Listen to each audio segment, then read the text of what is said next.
بسم الله الرحمن الرحیم السلام علیکم ویلکم ټو بایولوژي کلاس 7 ساينس ته یونټ نمبر 5 د سټرکچر اف ان اټم د کاپۍ نه ریکارډ کوم ځان په پوګي په کلاس 7 ساينس کې نوې یونټ نمبر 5 او دا زموږ سره د سټرکچر اف ان اټم ماشومانو سټرکچر مونږه ساخته وایو که په عام ژبه کې تاسو سټرکچر ته وګورئ سټرکچر چې دی مونږه اني باډي فارټ چې دی مونږ وایو یعنی زموږ سره بیجانه دی یا زموږ سره جاندار دی د دې جانداره یا د بیجانه د جسم هر حصه چې مونږ سټډي کوو نو هغې ته مونږ وایو سټرکچر. بیا پکې زموږ سره راغلی ایټم د دې ایټم مطلب دا دی چې هر جاندار یا بیجانه چې کله جوړیږي نو د هغې شروعات د یوې ذرې نه کیږي او هغې ذرې ته چې دی مونږ ایټم وایو. نو د دغې ایټم ساخت چې دی هغه مونږ سټډي کوو خو په اوله کې د دې یونټ کې ستاسو نه اول به سر 3 کوېسچنې کوي کله چې تاسو کتاب کولاو کوئ که نه دا هو هغه پیراګراف ما لیکلی دی. نو په دې یونټ نمبر 5 کې ستاسو نه 3 تپوسونه کوي چې واټ از میټر میډ اف چې میټر چې دی هغه څه ته وایي. نو ماشومانو د میټر په باره کې تاسو ویلي دي مونږ وایو هر هغه څیز چې هغه د ایټم نه جوړي ځای نیسي او وزن لري هغې ته مونږه میټر وایو. نو اوله کې ستاسو نه تپوس کوي چې میټر د څه نه جوړلی. نو ماشومانو میټر چې دی کله چې د دې شروعات کیږي نو هغه د ایټم د ذرې نه کیږي. بیا دویمه کوېشن ستاسو نه کوي چې کین یو سی ان ایټم وایي تاسو ایټم لیدی شئ او که نه. زموږ د سترګو نظر دونه تیز نه دی چې مونږ دونه وړوکی سیس چې دی هغه مونږ وینو نو دا ایټم چې دی دا مونږ نشو لیدی.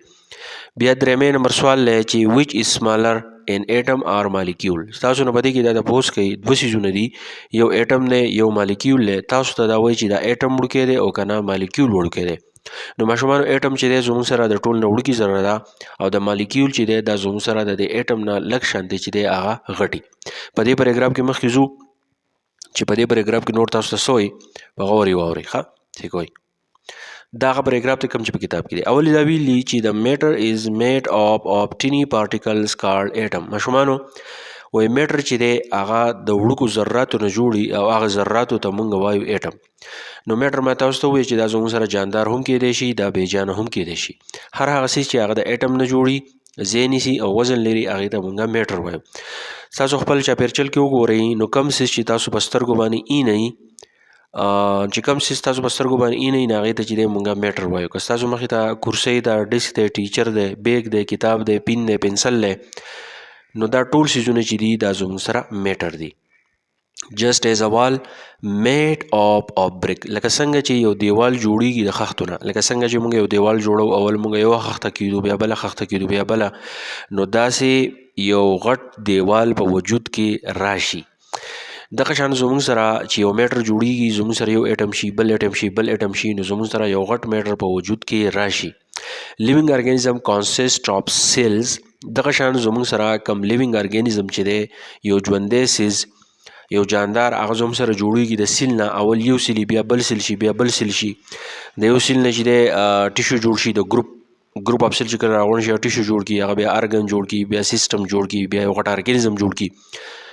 یو بل مثال یې درکړلی د honeycomb is made of smaller hexagonal cells. honeycomb دا زموږ سره جوړلی د وړو وړو hexagonal cells نه. ټیک شو. دغه شان تاسو ته بیا په دې کې مزید وایي چې ایلیمنټ چې موږ د عنصر وایو دا دنیا چې زموږ سره ټوله دا د 118 ایلیمنټ نه چې دا هغه جوړه ده نو په دې کې د ایلیمنټ خبره کوي از پیور میټر دا زموږ سره یو خالص میټر دی. د دې مطلب دا دی چې ایلیمنټ چې دی دا به زموږ سره جوړیږي د یو شان ایټمز نه which has the same type of atoms. په دې ایلیمنټ چې کله موږ وایو نو په دې کې ټول ایټمونه چې دي هغه یو شاني. ټیک شو. او په دې ایلیمنټ کې اولنۍ خبره ده چې ټول ایټمونه به یو شاني او بله پکې دا خبره ده چې and retain all of chemical properties او ټول ایټمونه چې دي د هغو به خپله chemical properties چې ده هغه به یي خو دا chemical properties چې ده نو دا به زموږ سره د ټول ایټمونو صحیح او به یو شاني. لکه تاسو له په ایلیمنټ کې یو مثال درکړلی د ګوړ چې زموږ سره کم ګوړ کم کاین دی فرض که زموږ سره سکه ده هغه د سرو نه جوړه ده is made of gold atoms هغه د ګولډ ایټم نه جوړه ده put together که فرض که دا تو یو شان کې in a shape of coin نو دا ټول زموږ سره صحیح دا ټول زموږ سره په شکل شوبات کې چې دی دا یو شاني. یو پیر د خلاصو کوم هغه ګوده کې دی ایټم چې دی دا مونږه وړوکي ذرې ته وایو دا مونږ نه یو نو که زموږ سره جاندار دی بیجان دی د هغې شروعات د یو څیز نه کېږي هغه څیز ته مونږ وایو ایټم. میټر څه ته وایي هغه څیز چې هغه د اټم نه جوړي ځای نیسي او وزن لري هغې ته چې دی مونږه میټر وایو. ستاسو نه آنلاین تپوس کوي چې میټر څه نه جوړلی، نو میټر د اټم نه جوړلی. بیا وایي چې کین یو سی ان اټم، تاسو اټم لیدای شئ؟ نه مونږ اټم نشو لیدای ځکه چې دا ډېر وړوکی. بیا وایي چې اټم وړوکی دی او که مالیکیول وړوکی دی، نو اټم زموږ سره وړوکی دی. چې کله دوه اټمونه راغونډ شي نو هغه زموږ سره چې دی مالیکیول جوړوي. ټیک شو. بیا وایي چې میټر چې دی هغه زموږ سره د وړو ذراتو نه جوړلی چې هغې ته مونږ وایو اټم. لکه څنګه چې زموږ سره یو دیوال دی هغه د خښتو نه جوړیږي، اول مونږ یوه خښته کیدو، بیا بله خښته کیدو، بله نو یو غټ دیوال چې دی هغه جوړ شي.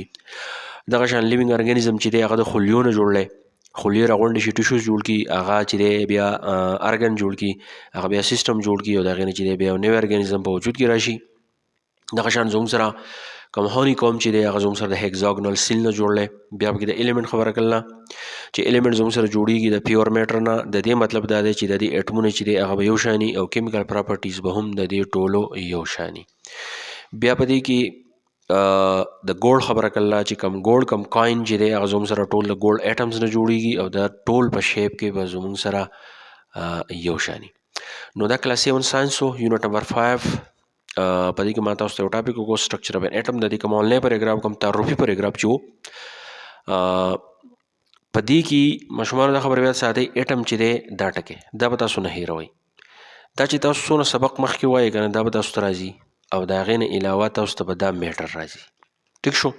په دې میټر کې یو خبره ده، کله چې تاسو د میټر ډیفینیشن کوئ که نه ګورئ تاسو ته وایم میټر، تاسو ته به هر استاد وایي که نه چې میټر مونږ هغه څیز ته وایو چې دا ځای نیسي او دا وزن لري. خو یوازې دا دوه خبرې نه دي. ټیک شو. دا دوه خبرې چې دي یوازې نه دي، د دې سره یوه بله خبره ده. په دې کې به آنلاین خبره دا وي چې هر هغه څیز چې هغه د اټم نه جوړي. نو په دې کې د دې خبرې مطلب دا دی چې کوم څیز د اټم نه جوړي هغه به تو اینی، هغه به تو فزیکلي اینی. چې موږ یو څیز ته کله ګورو چې آیا دا څیز میټر دی او که نه دی، نو تاسو پکې دا درې خبرې سې کوئ، اولنۍ، دویمۍ او دا زموږ سره شو درېمۍ. چې هر هغه څیز د اټم نه جوړلی، ځای نیسي او وزن لري نو هغه به زما سره څه وي، هغه به زما سره میټر وي. لکه پر اګزامپل زه تاسو ته مثال در کومه شیډو موږ سوري ته وایو که نه، انسان سوری دی یا بیجانه دی، دیوال دی، د بل څیز سوری دی. نو آیا دا سوری چې دی دا زما سره د اټم نه جوړلی؟ نه دی جوړ. نو باقي د دوه خبرو ته پسې نه ځي. نو مطلب څه دی چې دا زموږ سره میټر دی؟ نو دا زما سره میټر نه دی. ټیک شو. یو بل مثال علم پاس کا چیر کرسی. آیا دا چیر د اټم نه جوړلی؟ او جوړلی. دا ځای نیسي او ځای نیسي، دا وزن لري او چې دی دا وزن لري، نو دا زما سره څه شو؟ دا میټر شو. نو چې کله تاسو یو څیز کوئ چې آیا دا میټر دی او که نه دی، نو تاسو به دا درې خبرې خامخا چک کوئ. ډیفینیشن تاسو ته استادان کوي چې anything which occupies space and is wet. دغه خبره ټیک ده، خو تاسو به داسې وایئ چې anything which is made of atom occupies space and has weight it is called matter. که په دې پوه شوي نور ملګرو سره ضرور شیر کوئ. تھینک یو، ډېره مننه.